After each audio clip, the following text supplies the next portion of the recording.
Hi, friends. Before we dive into this week's episode, I want to share with you about my signature course, She Sells Wholesale. I know so many of you guys ask questions about how do you get started with wholesaling because it can be complicated. I know because I have been there.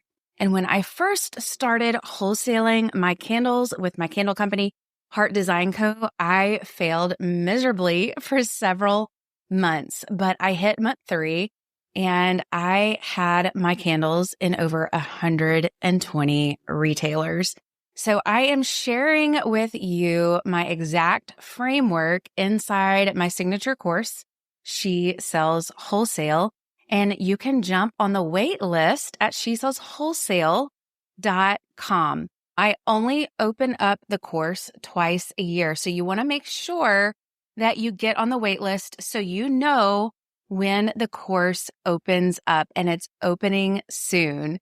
I will actually send you a free gift when you sign up on the wait list. So check it out at shesellswholesale.com. That's shesellswholesale.com. You always need more customers. You always need more retailers. How are you bringing those people in? How are you enticing them? I'm going to guess for a lot of the listeners, they have some kind of discount on the first order. Mm-hmm. You know, put in your first order and we'll give you free shipping, or put in your first order Right. and we'll give you 10% off. It's like, so you are literally training them from the first interaction that they should not have to pay full price. Hi, friends. Welcome to She Sells Differently, the show for aspiring women entrepreneurs looking to overcome the fear of selling and grow thriving businesses from a place of authenticity and confidence. I'm Andee Hart, and it wasn't all that long ago that I was a sales executive for a Fortune 500 company. But I knew in my heart that I was called to use my gifts for something more, something different. That's exactly why I created the She Sells Differently podcast. Each episode is going to deliver you business strategies, tools, and mindset shifts to help set you and your brand apart from our culture's expectations. It's time to elevate your sales and build a profitable, sustainable business you're proud of, one built on integrity, grace, and humility. It's time to learn how to sell differently. Welcome to the She Sells Differently podcast. We are so blessed that you're here. And today I have an exciting guest that I know you listeners are going to just love this episode. I have Salena Knight from the I say Gold Coast of Australia, but are you from the Gold Coast? I actually grew up on the Gold Coast, but no, I live in the beautiful Manly, Sydney now. But I have one foot in the US in California because my mum actually is from San Diego. So I do go back to, not to see my mum's family, they've all passed away, but my heart lives in San Diego half of the time. Well, I've always wanted to visit Australia. It's one place one continent I've never been, one country I've never been. And so I hope to get there one day, but I'm excited for this conversation. So this holiday season could be your most profitable one yet. And I know my listeners are all going, yes, that's what I want, but how? And so if you are wondering how, then this episode is for you. And especially if you have been relying on your past strategies of discounting your products and thinking that that is going to help you get there. So I'm excited that Salena is joining us today. She's a former award-winning multi-store retailer turned powerhouse retail strategist. And she has a business called the Retail Academy, and she's helped hundreds of independent retailers and e-commerce brands across Australia and the US build profitable, sustainable, and highly sought-after businesses. So we are going to talk exactly today how to double your sales this holiday season. Welcome, Salena. Oh, thank you so much for the invitation. Can we start with, we actually have a mantra in our company, which is, or an affirmation, whatever word that you want to use, which is the more money I make, the more people I serve. It's a bit of a play on words because obviously we would serve more customers if we made more money, but also the fact that we can then I mean, it's a proven stat that women put a vast majority of their money back into the community. Mm-hmm. So, and I'm sure that you have a lot of women like I do Yeah, who oh, are yeah. listening. And so if we are able to make more money in our businesses, then we get to share that wealth. Or you know what? You can buy a Lamborghini if you want to. I'm okay with Mhm. that because the To each his dealer still own. gets his money. The salesperson still gets his money. Like the money is still being spread around. Yep. I'm so glad you said that because that's really a mental stigma, I think, that we as women struggle with of just the battle of the mindset of money and earning money. And we talk a lot about faith on this podcast. And I think it's especially something hard for Christian business women too. And something I always am battling. And you just nailed it. You just nailed it, Salena, because you said when you are able to make more money, you're able to serve more people. And that ultimately is the purpose too, is to be able to serve and to give back to other people. So, I mean, yeah. if we think about what it is we do, like I always say florists have like the best job in the world Hmm. because they literally sell happiness and Yeah. joy and excitement. And even in the sad circumstances of someone passing away, they're Hmm. selling comfort, they're selling celebration of life. And to me, Hmm. florists, you guys have got it made because it's just like no one is unhappy when they get flowers. Like I'm allergic to Right. most flowers, but that's beside the point. I still get happy when I get flowers. Right. Hilariously, I've just got a new next door neighbor and she's a florist. And so I get all the leftovers. It's really, really lovely. I feel like the universe has kind of, gone, here you go. I'm just going to give these to you. But at the end of the day, why do you get into business? And I think a lot of people start with, oh, well, there was a product that I liked and I couldn't find it. Or, I kind of fell into this. I thought it would be fun to open a retail business. I've done wholesale. And so Hmm. that's exactly what I did. I saw a gap in the market. I couldn't find what I wanted. So I went off and I did manufacturing. So we used to sell baby goods up to maternity to the age of 2. And all back when eco was not a thing, it wasn't heard of. I started in 2007 at the beginning of the global financial crisis. High school economics and my business degree did not prepare me for what happens when you go down into a recession. Hmm. I feel like either it did and I just chose to ignore it, or, I blindly went into it because it was the right time. I was pregnant with my first daughter. This was back when we used to sell on parenting forums. So if I can, I don't know how old your listeners are, but if we go back, way back to sort of 2007, 2008, we did not have data on our phones back then, friends. Just to remind you that this is what the world was like a mere 20-ish years ago. I remember when I was in hospital with my daughter, I had to buy a dongle to connect to my computer to download the photos to send to my in-laws who were in England. And, that whole process, it wasn't just, click and send. And so my first kind of side hustle was importing nappy making fabric. So my first business was selling eco products like modern cloth nappies and baby carriers back before they were a thing. And because you couldn't buy them here in Australia, I was making them very, very badly, mind you. Like, please don't judge me by my sewing. But this is what I would do. And then I would be on these parenting forums and I would see all the patterns. And in the end, I like to keep my money in my pocketbook. And so I'd be like, well, why am I paying $10 a yard for that when I could just go and buy 500 yards Right. from the manufacturer? And then I would pre-sell. And I didn't know it was a thing back then, but it was kind of like, hey guys, I'm going to import 500-yard roll of this fabric. Who wants in? And people would just go, yeah, I'll take 5 yards. I'll take 2 yards. And some other hobby businesses would start to Hmm. buy. And so the things you learn, I literally rocked up. And maybe some of your listeners have done this because they're in wholesale.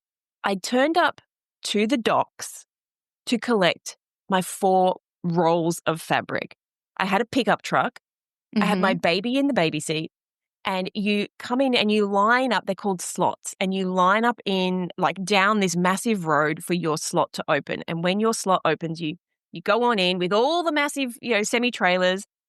And I pull up to the gate And the guy says to me, "You have a baby in the back." I'm like, "Yeah." And he goes, "No, no, all worlds of no. You cannot bring a baby to the docks." And I'm like, well, that does not say anywhere that I'm talking baby, like not even toddler, baby in the capsule. No, ma'am, it's not happening. But I have to get my fabric. No, no, no. Wow. I organize to come back the next day, have somebody look after the baby. By now, if you've ever had product at the docks, you only get about 3 days to collect here in Australia. And so now my product has gone into storage, which means you have to pay. So after 3 days, it goes into storage, which basically just means they'll charge you. So I line up the next day. I go through the whole process again. It's hours waiting for your slot to open. Wow. I pay the money very begrudgingly. I pick up the product. I come back. Lesson learned, this is why there are freight forwarders. And you use one of those from then on, and you can't take a baby to the docks. So that was kind of the beginning of me going into wholesale, going into manufacturing, going into retail. And the reason I bring this up is because as we go into the holiday season, a lot of people are going to be strapped for cash. It doesn't matter if you are wholesale. It doesn't matter if you are direct to consumer. But the fact of the matter is we have to buy a lot of inventory because people are going to be buying more. I mean, the stats are there. $10.8 billion on Black Friday alone in the US. How much of that are you getting? And this is what I'm adamant about. How much of that is going to independent retailers? The average American spends $1,200 on Christmas, about $902 on presents, the rest on food, decor, bit of travel, bit of entertainment, those kinds of things. $900 on presents.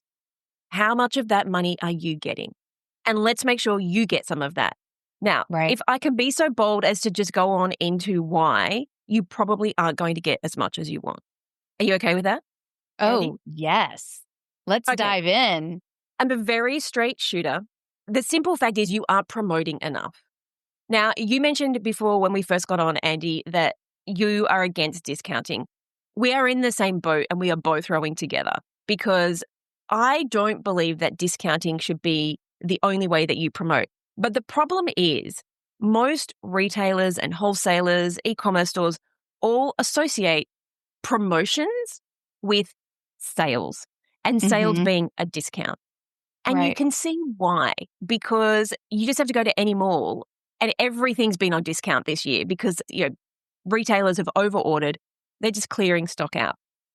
And so if the only way that you're attracting customers or trying to get customers to come back, and it does not matter if we're talking wholesale or direct to consumer, if the only way you're doing that is by a new product drop, ka-ching, ka-ching, ka-ching, all that money went into inventory, or a sale, what's the opposite of ka-ching? Meh. Right. Rat. We end up with a cash flow discrepancy. Right. And so if we start to employ different strategies to get our customers to come back, which is not just training them to wait for a discount, then you will make more money. I mean, I can almost guarantee it because you're just putting your thing out there. And so I have 5 pillars of retail success. Money, which is understanding how money comes into, moves around, and goes out of your business. Customers, I think that's self-explanatory. Sales, which is all the different sales strategies that you can employ. Marketing. Marketing is telling the world that you exist and getting people to want what you sell. It's very easy to do one. It's really Yes. hard to do both. And I think a lot of people shout into the void about, hey, look at us. We're here. Look at our products. But then they don't get people to want what they sell. Or they have the best products in the world and no one knows about them. People will rave about their product in secret. And so they're the world's best kept secret. So it's really hard to do both. The last one is impact, which is all about brand and leadership, team culture. And so if we just come back to, I think there are 3, well, I think they're all of them, but I think the 3 big ones we have to look at here is money. And so when we go into a promotion, our first thought is generally, I'm here to bring in the dollars. But the thing is, that is not the only promotion out there. You might have a promotion that is to build your customer database. You might have a promotion that is to increase your average order value. You might have a promotion that is to clear old stock.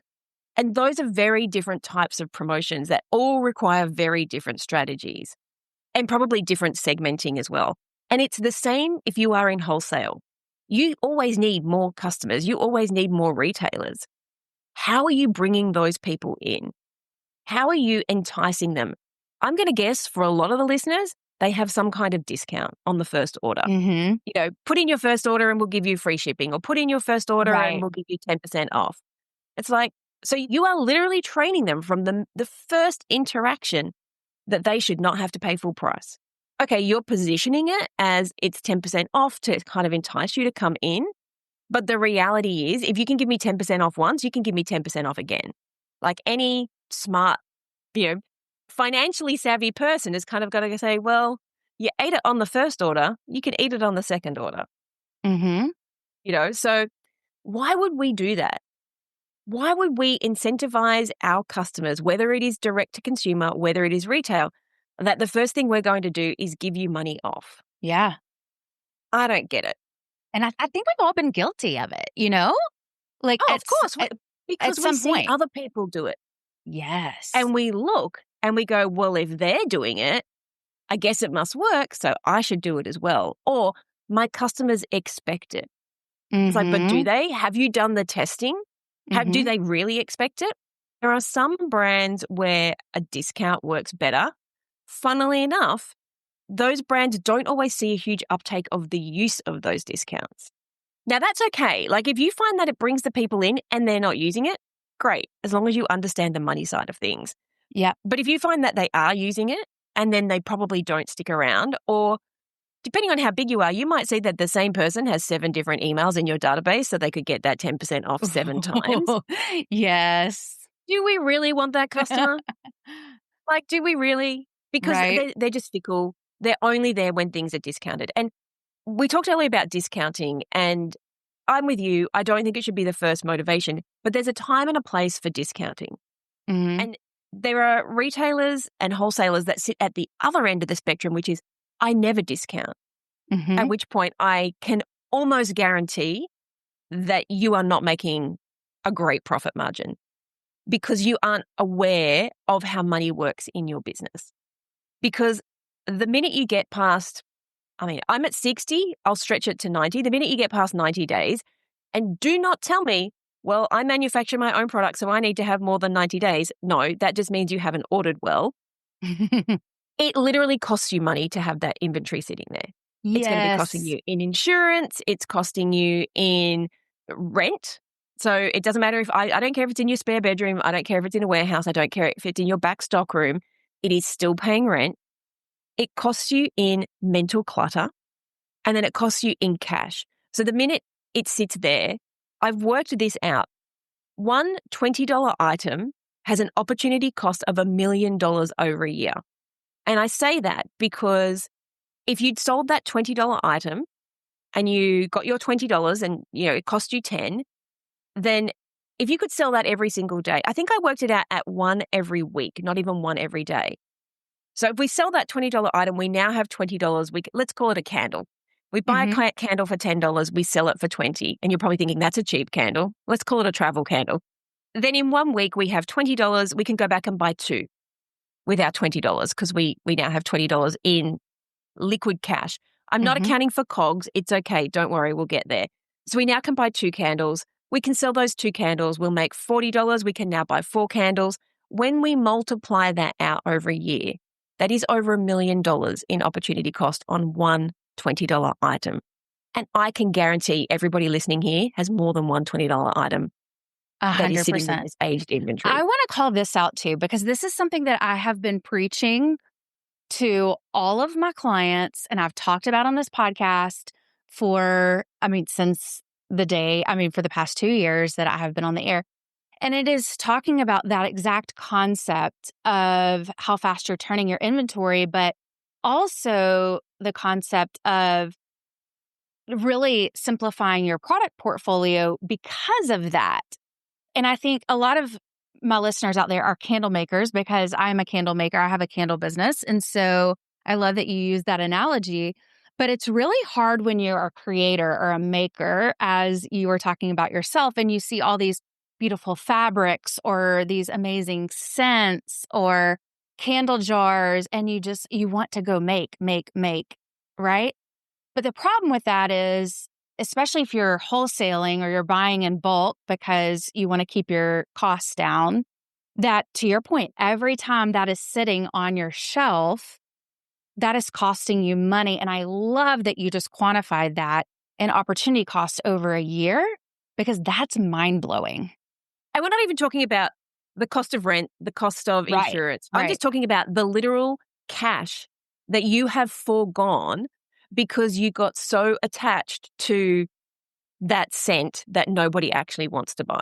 Right. And I think that it's the sunk cost fallacy. It's Mm-hmm. a psychological factor, which is I invested in this thing, I want to get a return. And it's like, well, this is not about you. The Mm-hmm. only thing business is about when it comes to you is making you money. Right. You are in business to serve your customers.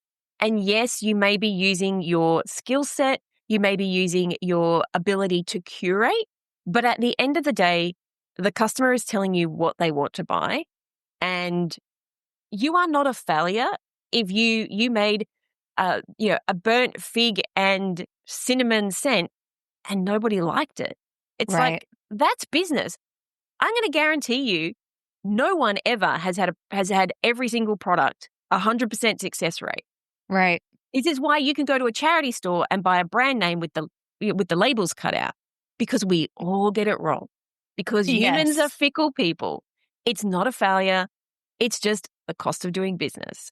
And I Mm-hmm. think we get so caught up in our identity of being a successful business owner that sometimes we forget these are just products and our customers are just people. Yeah. And, we're doing our best to try and figure out what it is they want, but we're not in their heads. And the Mm-hmm. other thing, I was talking about pre-sale, and I think pre-sale is underutilized with independent retailers. It is a huge thing. Sephora do it for their Christmas advent calendar. I mean, if a company like Sephora is doing it, Right. why the heck aren't you? Especially when it comes to trying to work out if what customers want is actually what they will pay for. Because it's easy for people to say, yes, I would buy that. And we've all been there. You put a poll out on social media and everyone, says yes and gives it thumbs up and hearts it. And you bring it in and nobody buys it. And Right. you're like, but you all said that you wanted it. So I brought it in. Come on. Where's the Show money? me the money. Yes. No. How about you show me the money and then I'll put my money, well, I put your money in and I'll get the Right. product That's in. what I mean. And that's the beauty of a pre-sale of put your money where your mouth is, and then I'll go execute on it. Yeah. And so I think as we come into the holiday season, we do a lot of pre-selling with our clients, particularly coming into the holiday season, because it can be really difficult to guarantee stock. And so your suppliers will say, I can only give you 300 units, or I can only give you 20 units. Mm-hmm. Or if you make, it'd be like, I know I literally can only make 800 of these. So why would we not want the cash up front? Like, Right. you're actually building the hype as well. Like, you're building that marketing, which is getting people to know that you exist and want what you sell. So if your customers can see that this is a bestseller or this sold out last time, I mean, these are marketing words that are literally proven, psychologically proven to get people to buy. So you can go from, you can have a product that is centrally placed, but you put the word bestseller on it and it's proven you'll get an uplift. You put the word staff picks on it or sold out in 5 days. You will get more sales. These are promotions, but they're not discounts. Mm-hmm. So how are you going to promote your products? And pre-sale is great. Pre-sale is the complete opposite of discounting. Is you're giving me the Yeah. cash, you're not taking my cash away from me. And so, there are lots of different strategies that we can employ. And I'll hand over to you because I could literally talk about this for 4 days. We just did a boot camp and I talked about this for 4 days. Yes. I don't think everybody here wants to listen to Sal talk for 4 days. So I will get you to ask me the questions because they're your listeners and you have a really good understanding about what they want. So instead of me just talking, instead of me assuming I know what they want, I will hand it over to someone who has a better idea. I love this. And what's interesting about this is I'm just absorbing. I'm over here taking notes because you gave me several nuggets of wisdom. One of them that I hadn't even thought of is adding staff pick, or even, I'm thinking about my website, like, Andee's favorites. So, and I utilize limited edition all the time. And one of my favorite strategies that I do, or that I really love, I love this brand, Awala. I took this from them. They make amazing water jugs, whatever. And so every month I'm on their email list and they do limited edition drops of new colors of their water mugs or whatever you call them. And I'm always excited to see what color they come out with, you know? And so they don't discount. It's not a discount, but it drives an excitement, an urgency. Now, I don't necessarily buy every month, but I'm always excited to But see. they're keeping you engaged. They're keeping me engaged. These are water bottles, y'all. They're water bottles, you know? Yeah, mine's And bright so, orange. right. And so it's just kind of funny. It literally is just a promotion that they do, but it's not a discounted promotion, to your point. And so I love that. What are some other ways that you see some small e-commerce or retail brands create the urgency and the excitement without the discounts Discounting. and competing on pricing? The limited time is really good for me, but if you couple that with a timer, so putting a Mm, timer on a yeah. website page, putting a timer into an email, putting even a timer onto your social media, like if you're having a countdown timer on your social media, you could just do that in a reel. It is proven again. Like I call myself a pop psychologist. I have literally no degree in psychology, but I am so interested in why we do the things we do. So I'm always Yeah. absorbing podcasts. I just interviewed an amazing a sales psychologist actually on my podcast. And we were talking about the different ways that you can use things like urgency and FOMO as we come into Christmas. And for me, timers was a big one. Wording is huge. And I mean, you could just go into ChatGPT and you could just ask, who is the best sales psychologist in the world and give me 5 strategies. But what we have to do then is come back and say, but which ones work for my customers? Mm-hmm. Now, a lot of your people, I'm going to guess, are makers. So Mm-hmm. I was just reading a article by a behavioral psychologist called Danny Zane, and he was talking about how when you relay the story and the enjoyment of making, it is proven to sell. I think it was like 67% uptake rate. Wow. Don't quote me on that, but it was a really, really high number. And so they did some studies where it was a chocolate brownie, and one brownie was just like, made with the finest ingredients. And the other one was, Chef Andee had the most enjoyable time baking this with, ingredients from all over the world. Well, that one, when they put the maker's enjoyment in, over and over again, people chose that brownie.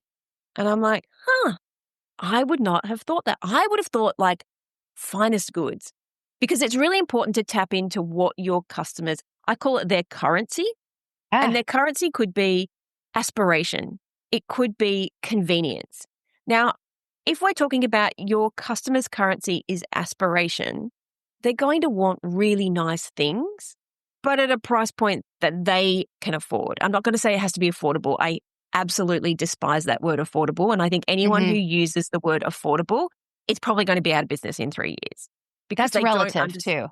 too. That's a And it is relative term. relative, but you and I both know we don't like to pay full price for anything. Right. So what is affordable to us will translate into the pricing structure that we have. And that's going to attract usually very mid-market people. And who are the people in an economic tightening who have less money? That Mm-hmm. market. Right. What we are seeing with our clients time and time again, and this is across everything of the spectrum, fabric stores, clothing stores, we have a couple of homeware stores, that it is expensive things that sell. So one of the fabric stores we work with just did a pre-sale to try and prove Sal wrong. And I'm good. You can do everything you want to prove me wrong. And she's like, I don't think pre-sales will work. You know, it's the fabric business. There's people who've ruined it for pre-sales where they didn't follow through. So I'm going to pre-sell these $400 pair of scissors. Guess what? Sold out, could not get any more from the manufacturer. Took literally all of the manufacturer's stock to use in Australia. The manufacturer is in England. $400 pair of scissors. Who buys a $400 pair of scissors? I don't know, her customers, clearly. And it was this test that made her realize that she could bring in more expensive products. Mm-hmm. And I'm seeing this literally across the board. We have another store that does garden decor. So, you know, small outdoor furniture, pots, statues, things like that. Again, a glass cloche, so like the glass dome that sits over a plant. I mean, like, this is where I'm like, if you would have asked me, I would have been like, I don't know about that as a pre-sale. Sold nearly a container load. And they're not even her product. The supplier had to order another container load. This is not a big store. This is a small store in Tasmania. I don't know if any of you know where Tasmania is. It's down near Antarctica, right? Its population is teeny, teeny, tiny. They sold out. So if you understand what your customers want, that is game-changing to have that kind of cash coming into your business. And so as we go into the holiday season, as I said, I like to talk. So I'm going to fast track to, please can I give you some actionable steps if you're listening, and we can continue talking afterwards, but I need you to walk away with something that can be like, oh my God, she just talked and talked and talked and I came away with nothing. One, when we go into any kind of promotion, you must know what it is you want from this promotion. What is your goal? What is your outcome? Because if you are running a promotion to build your customer database, do not come to me and complain you made no money, because that was not the purpose. Right. If you are running a discount sale and you brought the sales in but you have no profit, don't come to me and say you have no money. That was not the purpose. The purpose was to move the old stock, to make it liquid, to give you the cash. You know, if you're doing something that is about increasing the average order value or the sales, then you can come and complain if you got no money, right? Clearly something didn't work there. But if we don't know what we want, how do we know how to even write the marketing for it? Because a campaign to build your customer database is going to have completely different wording to a campaign to clear out old stock. They're just not going to be the same. You're not going to employ the same strategies. You're not going to employ a 24-hour flash sale to get new customers. But you might do that to clear out old inventory, to build the hype, to build the awareness. And so, number one, what is it we want? Okay, once we have that, who exactly are we targeting? So you and I both don't like discounting, and there's a time and place for discounting, which means the person who has 7 emails on your database is there for a reason, my friend. They're the people that we're selling the flash sale stuff we need to get rid of to. So they have their time and place. But it really does mean taking a bit of time to go into your database, to go into your email, whatever it is you're using, and go, this message, this promotion is for this group of people. As a VIP who buys everything on pre-order because I want the latest, I don't want to hear about your sale. You just actually are devaluing my whole experience with your brand. And it's just noise. So it is listening to, it is understanding our customer. So what kind of promotion are we running? What is the outcome? Who is this for? And then how are we going to sell it? And so are we going to sell it online? Are we going to give our VIPs access? Because of course, if we're running like a pre-sale, we might want to give the VIPs access before everybody else. Again, there we go. That's a very different strategy. And so without knowing the kind of promotion we're going to run, we kind of can't do the rest of it. Or if we do, we're just making it up as we go along. Yeah. I would rather have a framework, which is like, I'm running this kind of campaign. Here's my run sheet for that. This is the kind of campaign we're doing. Here's my run sheet for that. Once you build those, then deploying different types of campaigns is pretty easy. But if you are just kind of, and look, I've been there. I say, I share everything because Sal has been there. Oh, I don't know what email I'm going to send out this month or this week. This is the one thing. A lot of you send them out monthly. That's money that we're losing. Right. Even if you are sending out weekly, you are still losing money. You just have to sign up to any brand and you will probably get 3 emails a week. Now, Minimum usually. minimum, yeah. Yeah. And they have these systems built out, which is, if you don't open, they'll just resend you the email because they know that we're busy. We go in and mass delete everything. Doesn't mean I don't want it. I just don't have time for it right now. Right. And so we have to be getting back in front of our customer. And that's probably the next thing I would highlight. It's probably one of the biggest mistakes, which is you aren't actually promoting your promotion enough. And so around about 3% of your social media followers will see a post on a good day. So if we have 100 followers, that's 3 people. If we have 1,000 people, that's 30. If we have 10,000 people, that's 300. Now that means of those 300 people, how many people is this offer actually for? It's not Right. going to be for everybody. Maybe it's for half of them. Okay, we're now down to 150. But is this the right time for them to buy? Or is the offer something that they value? Like, the reality is, for every social media post, unless you have a ridiculous following, I'm usually impressed if you get a handful of sales. Because at the moment, they say between 7 to 21 touch points.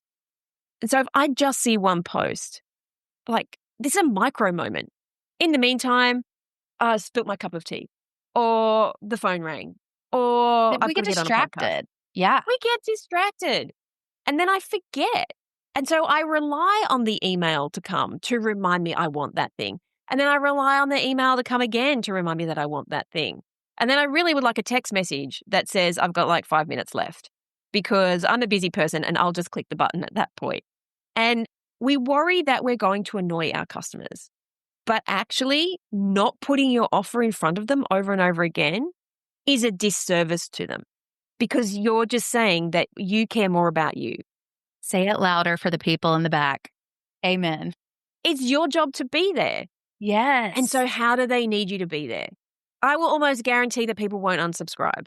And if they do, they weren't meant to be there. Yeah. And I think as entrepreneurs, we take that, and listen, I built some thick skin after 19 years in sales. I have built some thick skin when it comes to that. And I still, like, when I see an unsubscribe, I'm like, "Ugh," and I'm, whatever. But I can't imagine for someone that has not been in sales and they struggle with what that really, the thing is they could have multiple emails in my email CRM and they're just unsubscribing from one of those emails because they got the email 3 times, right? Yeah. And so I think as entrepreneurs, we often take things way more personal, whether it's someone unsubscribing or, our products when we need to slim down our product collection, our portfolio, and we get attached to things way more than if we're working for a company. And so it's just a lot harder from that aspect. Why do you think that is? Because everything we're doing, it's personal in nature. We own the wins, we own the failures, we own all of the decisions. And it can just be a lot more personal, both good and bad. But I think that it is so important to learn how to have some balance and some boundaries there between your work. And you said it really well early on in the episode. You said, it's just products and it's just customers. It's just people at the end of the day, right? And I love that you said that because not everything we create is going to be a massive success. And when you go ahead and have that frame of reference, then when you do, not if, but when you do create something that doesn't do well in the marketplace, you can say, instead of saying, wow, this is a failure, you can reframe it and say, what can I learn from this to make the next thing I create even better? I think if you ask most people who've been in business, I mean, whether we're talking about a social media post, whether we're talking about a product, I can tell you a story, and I just found a piece of fabric to validate my story. But the thing that you think is going to go viral, the thing that you think is going to sell out, never is. Isn't that the truth? Always. I had this dress. We used to manufacture little baby girl pinafores, like very vintage style. And I would bring in the fabric from America because you guys have beautiful fabric. And I'd bring in bolts and bolts of fabric. We would send them off to the manufacturer. And I had this fabric. I didn't know I was going there. I would have had it on my desk to show you. It was green, like a minty green, and then it had all leaves kind of on a darker green. Beautiful fabric. But when it came back as a dress, I hated it. I was just like, no one is going to stick this on a baby. It doesn't work. I threw them into a trash bag. I literally lobbed them in my best basketball style up onto a box. The shelving in my storeroom was maybe like 15 feet high. It was ridiculous. And right at the top was like empty boxes and stuff. You would need a ladder to get there. And so I remember throwing this garbage bag full of these dresses. I did not want anyone to ever see them, never see the light of day. Fast forward, I'm going to say a couple of years. It had rained nonstop for about a week. And one of my team members, and people don't go out with babies in the rain. And we were on a strip mall. So it's not like we were in a big shopping mall. So people don't go. Anyway, it was quiet. So Tanya decides she's going to clean the stock room. And she's pulling everything out. She's dusting things off. She's putting things on clearance if they've been there for a while. She finds this trash bag full of dresses. I come into the shop and I see them literally lined up on the front table. She's hung them, and they're cute little baby dresses. She's hung them across the front table. I am ropeable. I'm like, what are they doing there? And like, these are ugly, get them off. And she said, we've sold 4 of them this morning. How much money did I lose from, I think there were 50, we used to do 50 in a run, 50 dresses at $40 each. Bearing in mind, this was like 15 years ago. Mm-hmm. 15 dresses times $40 sat in a storeroom for the best part of 2 years. Wow. It's probably $100,000 when we opportunity cost that out. That's probably $100,000 because I decided to play, the almighty and say, actually, this is not good enough to sell. Yeah. But it usually happens in reverse. We're all like, yo, this is the best thing since sliced bread. Why are you not buying it? And they just don't. So the reason I say that is because it always happens. Mm-hmm. I guarantee you it will happen. Yeah. I'm sure Sarah Blakely from Spanx has got a product that never quite worked. Yeah. It may not have even met the light of day. Maybe it didn't, pass quality control. But ask any business owner and it happens. And all I'm going to say from that is we learn something, like you said, and it's a test. And we never know it is literally a roll of the dice to see, is this going to work and is it not? And if it doesn't, what do we learn? So one of the things I will finish up with is once we know our outcome and our goal and we've set our targets, we understand who we're going to run this offer for, where we're going to run it. I really, really stress having a debrief afterwards. And I don't care if this was a flash 24-hour sale or if it was a huge product launch. It could be a simple one-pager, very basic. What worked that we would like to do again? What didn't work? What did we want to do that we didn't get around to? Because quite often we'll run out of time or things will happen as we run a promotion and we're like, didn't even think of that. So what didn't we do that we would like to? And then what did we do that we won't do again? It's just something as simple as that. If you just keep those in a document after every promotion, that you will see, this is what happens when we run pre-sale campaigns. This is what happens when we run discounts. This is what happens when we do an inventory clear out. This is what, and then you just rinse and repeat. Yeah. We do not have to make things complicated. Do more of what works. Simple. Yes. I love that. And that is something that is so important as a reminder, whether you sell products, you sell services, whatever it is, that we make things way too complicated. I'm preaching to myself right now. We make things way too complicated and simplicity scales. Yeah. Yeah. So what a good reminder.